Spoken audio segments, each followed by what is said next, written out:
గౌరవ ముఖ్యమంత్రి గారు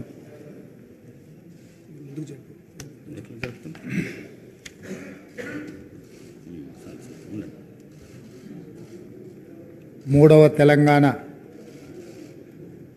శాసనసభ యొక్క సభా అధ్యక్షుడిగా గడ్డం ప్రసాద్ కుమార్ గారిని ఈ శాసనసభలో కాంగ్రెస్ పార్టీ, భారత రాష్ట్ర సమితి, అదేవిధంగా సిపిఐ, ఎంఐఎం పార్టీలు ప్రత్యక్షంగా మద్దతు పలికి ఏకగ్రీవంగా ఎన్నిక కావడానికి, అదేవిధంగా భారతీయ జనతా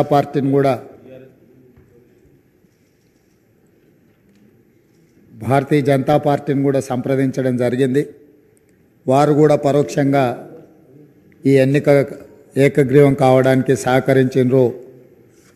సభాపక్ష నాయకుడిగా మా సభ్యులకు, భారత రాష్ట్ర సమితి అధ్యక్షుడు మరియు శాసనసభ్యులకు, ఎంఐఎం అసదుద్దీన్ ఓవైసీ గారికి, అక్బరుద్దీన్ ఓవైసీ గారికి, సిపిఐ పార్టీ నాయకులకు అందరికీ, ఆ పార్టీ అధ్యక్షులకు, శాసనసభ్యులందరికీ కూడా ఈ సభాపక్షాన మనస్ఫూర్తిగా వారికి ధన్యవాదాలు తెలియజేస్తున్నాను.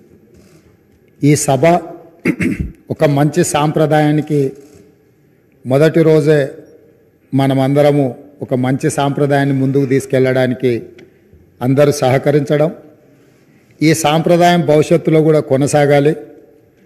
ఈ మంచి సాంప్రదాయము సభ సమన్వయంతో, అందరి సహకారంతో ఈ సమావేశాలను మనం నిర్వహించుకుంటే తెలంగాణ ప్రజల యొక్క ఆకాంక్షను, తెలంగాణ ప్రజల యొక్క ఆలోచనను ఈ సభ ద్వారా పరిష్కరించడానికి అవకాశం ఉంటుంది. అదేవిధంగా గడ్డం ప్రసాద్ కుమార్ గారు నా సొంత జిల్లా, నేను ఎక్కడి నుంచి అయితే శాసనసభ్యుడిగా ప్రాతినిధ్యం వహిస్తున్నానో ఆ ప్రాంతం వాడు. వికారాబాద్కి చరిత్రలోనే గొప్ప పేరుంది.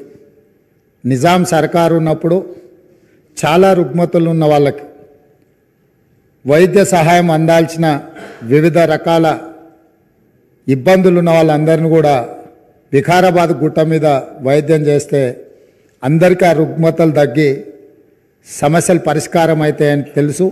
ఇప్పటికి కూడా అక్కడి వాతావరణం, అక్కడి గాలి, అక్కడి నేల ఒక మంచి వైద్యానికి ఉపయోగపడే ప్రాంతం.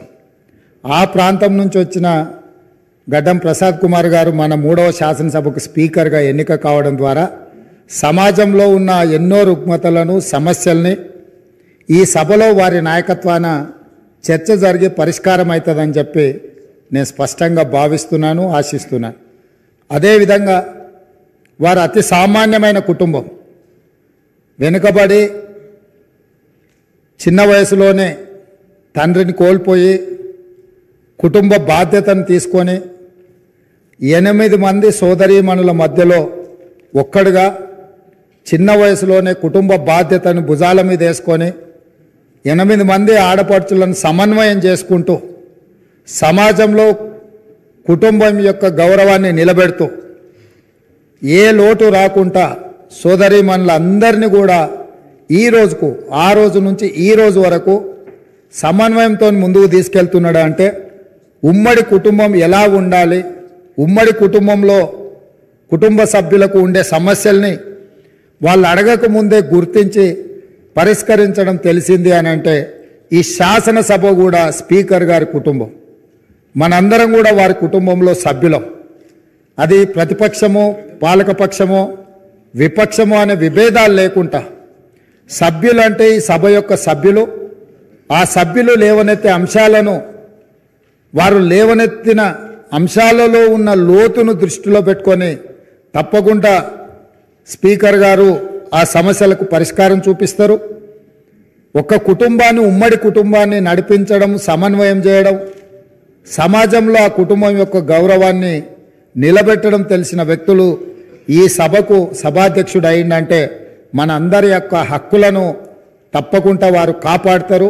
అదేవిధంగా వారు రాజకీయ ప్రస్థానం, స్థానిక సంస్థలు ఒక ఎంపీటీసీగా వారి రాజకీయ ప్రస్థానం మొదలయ్యి అక్కడి నుంచి వారు ఎంపీపీ అవ్వడం, 2008 ఉప ఎన్నికలలో శాసనసభ్యుడిగా ఎన్నికవ్వడం, 2009లో తిరిగి వారు శాసనసభ్యుడిగా ఎన్నికవ్వడం, తర్వాత వారు మంత్రిగా సేవలు అందించడం, హ్యాండ్లూమ్ వీవర్స్కి వాళ్ళకున్న లోన్లు కానీ లేకపోతే వాళ్ళ సమస్యలను పరిష్కరించడంలో క్రియాశీలక పాత్ర పోషించడము, వారు మంత్రిగా ఉన్నప్పుడు వికారాబాదును శాటిలైట్ టౌన్గా గుర్తించి కీర్తిశేషులు పెద్దలు జైపాల్ రెడ్డి గారు అర్బన్ డెవలప్మెంట్ మినిస్టర్గా ఉన్నప్పుడు ఢిల్లీకి వెళ్ళి వారితో మాట్లాడి వికారాబాద్ పట్టణాన్ని శాటిలైట్ టౌన్గా గుర్తించి 2200 కోట్ల రూపాయలు మంజూరు చేయించి అక్కడ అభివృద్ధి కార్యక్రమాలను ముందుకు తీసుకెళ్ళి ఆ రోజు వారు అక్కడి ప్రజల యొక్క సేవలో వారు ముందున్నారు.